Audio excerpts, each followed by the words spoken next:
Access to secured and clear land rights are essential foundations to developing a resilient and favorable business environment.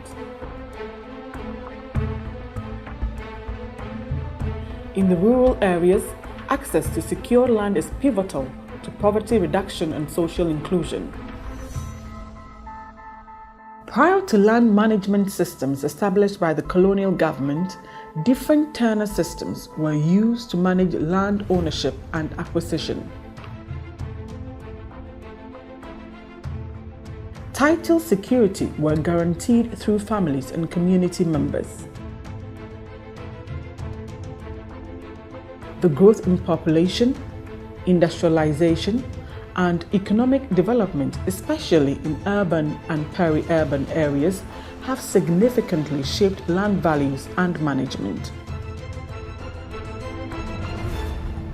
This documentary seeks to raise awareness of the challenges of property registration in Ghana and increase government focus on mechanisms to address these pitfalls.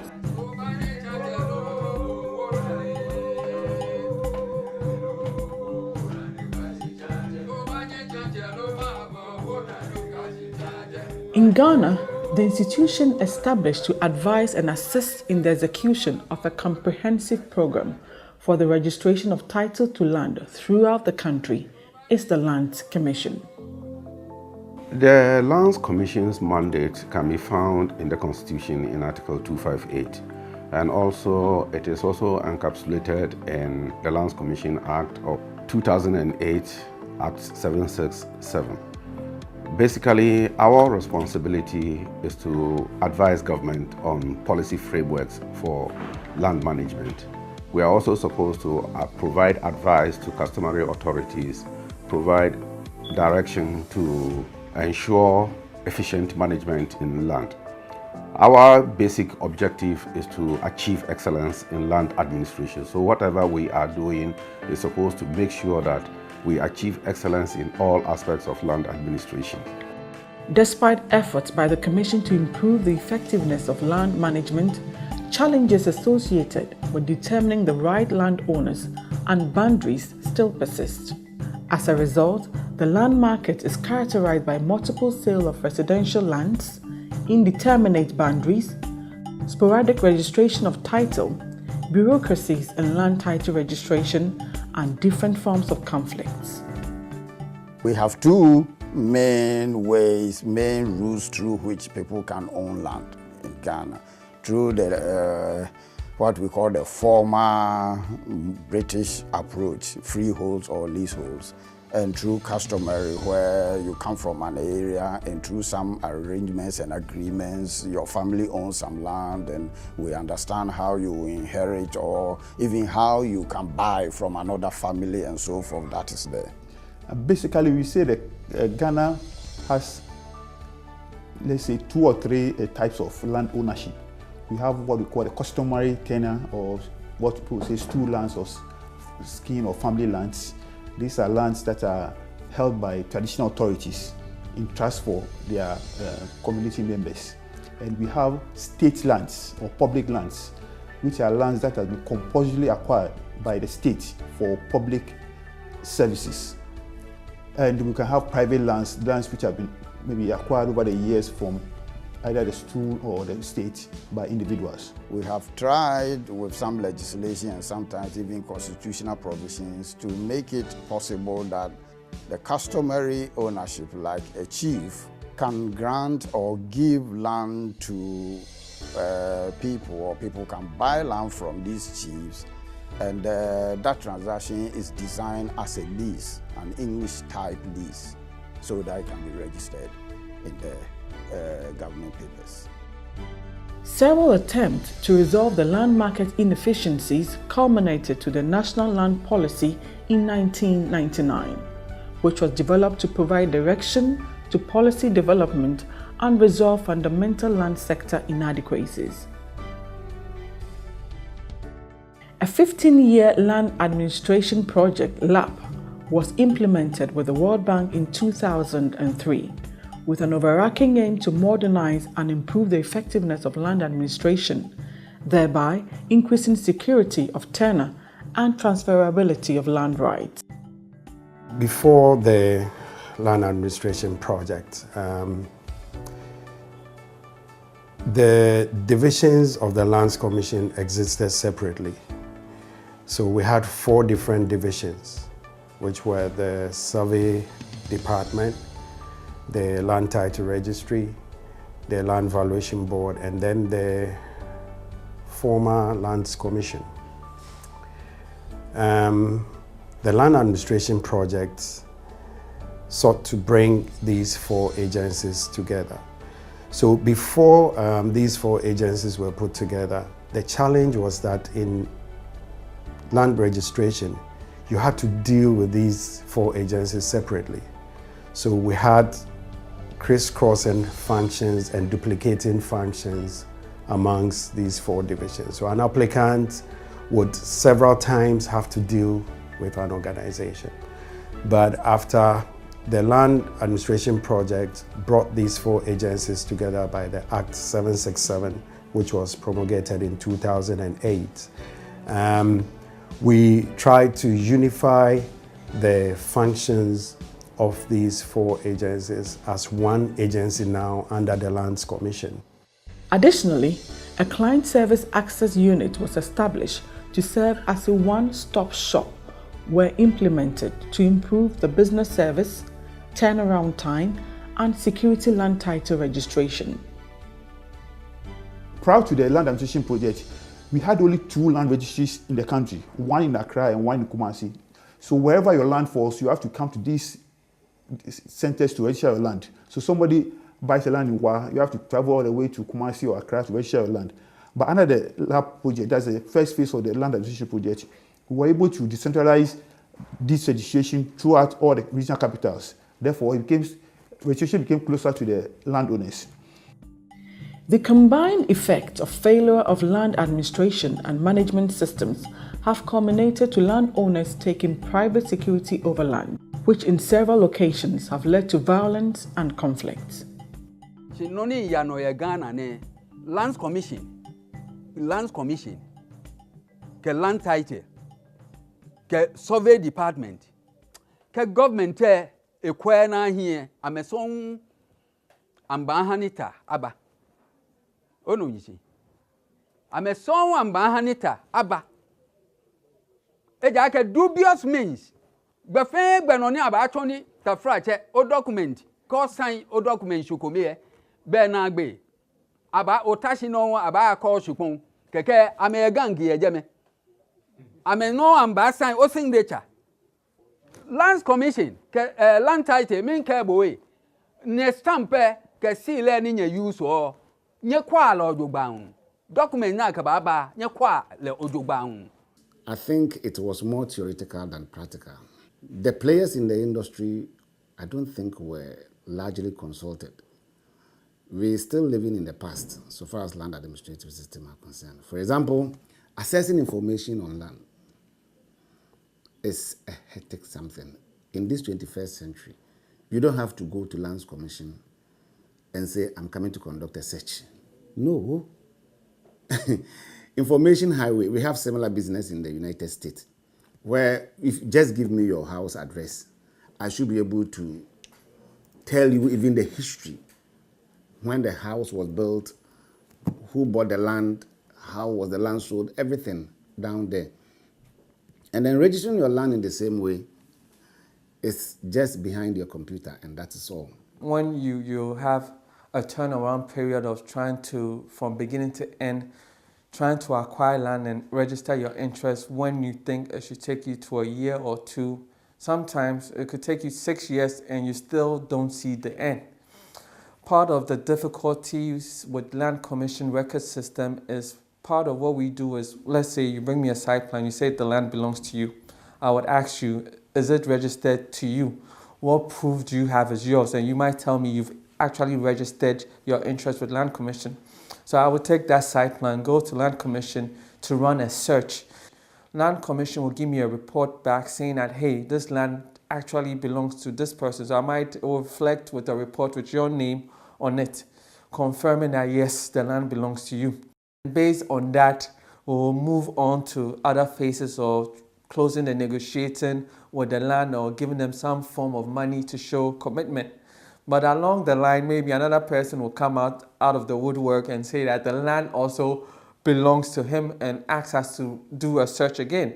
And then you run the same search on the same piece of land with Land Commission, only for them to now come back with a different information for you. One fundamental challenge that we haven't been able to address in Ghana since independence is the fact that there are two main ways of owning land and property in Ghana, either through the former British system or through the customary system that our fathers set in place before even the colonials came to Africa.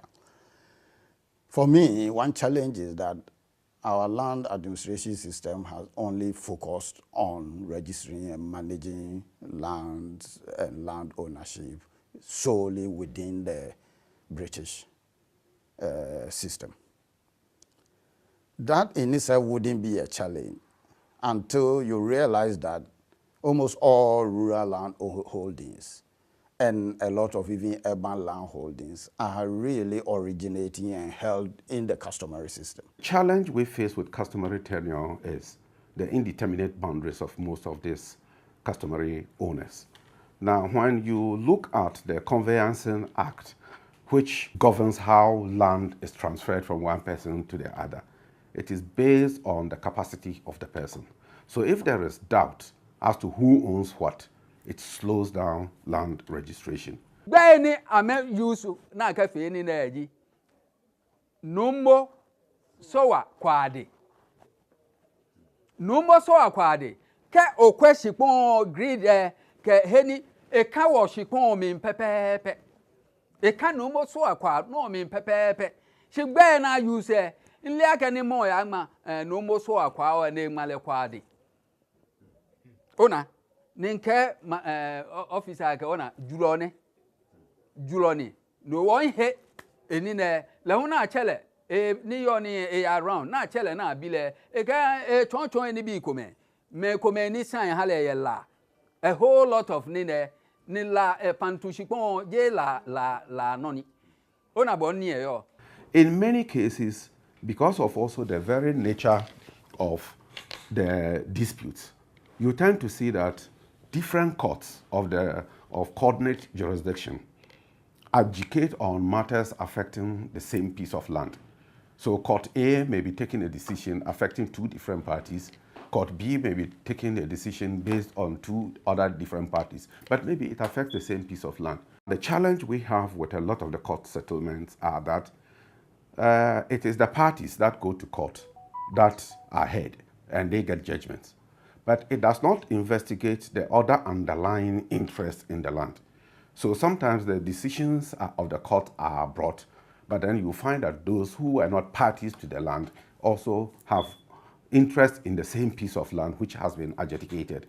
So what it does is that it spews new disputes, which also have to go before the court. Plaintiff, defendant, allow parties.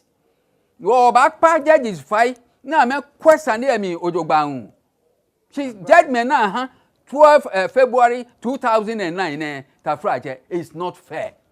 It's not fair. There are some lands that Land Commission will say that yes, they've given Mr. Kojo certificate that proves that he's gone through all the process and shown that the land belongs to him, or they vetted his process of buying the land. But within the same Land Commission, when an issue or a challenge occurs, they will say that, hey, you have to go to court to face it out. And in going to court in Ghana, some land court cases can take 10, 20 years. I even know of cases that are 30 years. So if, for an instance, you've already invested in terms of paid family half or full of the amount of the value of the land, and now you have to go to court for another 10 years, paying legal fees, lawyers' fees within that time point. Now, it's money that you could have used to develop more homes or build, and now you have to maybe go raise money or take another loan to continue your projects that you are already doing whilst you face that battle in court. The state of our land registration system is not, if you like, fit for purpose.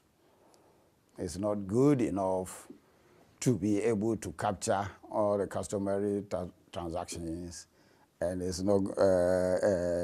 not even good and efficient enough to capture even the English bit.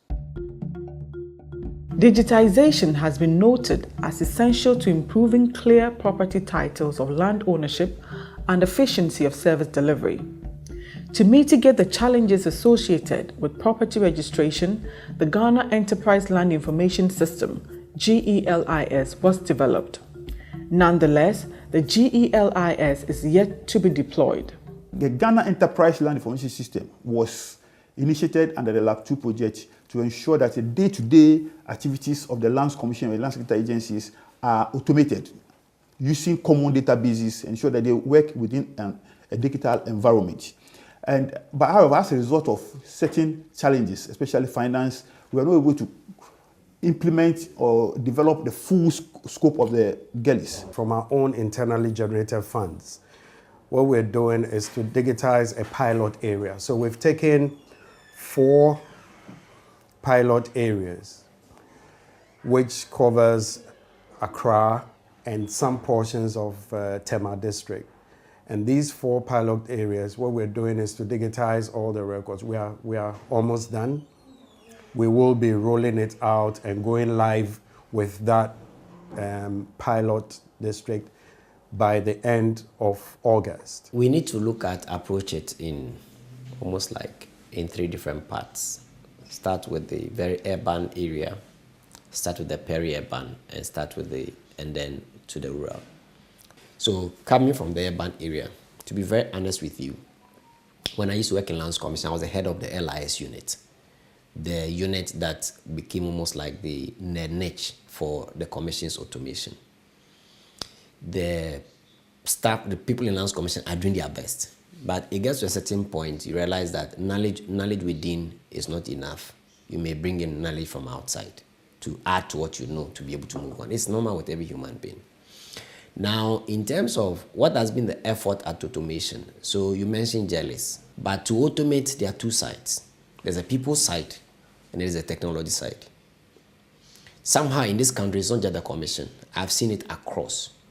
Very often, we tackle the technology side and forget that there's a people side to it. No technology works without the right understanding of people. The understanding of how it was to be done was not very strong. So it was slow, and the sort of output we got was not what we desired. So right now, with the experiences that we have built under the land administration, we are coming up with a very robust land information and management system that then virtually will convert all this. It all boils down to resources. We can do so much with our internally generated funds, but to be able to cover the entire country, we need an injection of funds. IMANI believes that a robust land management system is critical to business development and poverty reduction in Ghana. Thus, the surest way to address the challenges affecting the property registration in Ghana is to decentralize property registration to ensure clear land ownership rights and systematically build a land title database. This way, government can effectively collect property taxes and business could raise capital with clear property rights. In terms of what could have been done to improve the registration processes, we need to bring the processes of the notice to the communal level for the deeds, for the title system. 2, I am also saying that by virtue of the improved plans we use as a country, the whole country should be seen as a title area. So what means that we have one homogeneous basis to go through the processes of registering land. It's as simple as that. Going forward to really improve land registration system in Ghana, and thankfully everybody is viewing digitization. For me, it's a great idea, all right.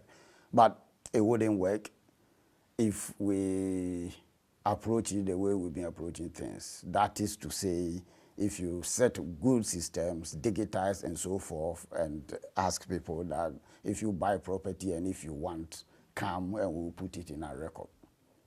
Property registration essentially is about building a database for who owns what part of the country. A lot of bureaucracy in the current system, and bureaucracy is good sometimes, but at the same time, when you're jumping through the same hoops and you're not getting the results, or the timelines are not clear, or there's that kind of changing and kind of cease work within that same system, then it makes it difficult for people working within a certain timeline. The laws are that after 12 years of somebody occupying your land, uninterrupted, the land belongs to him.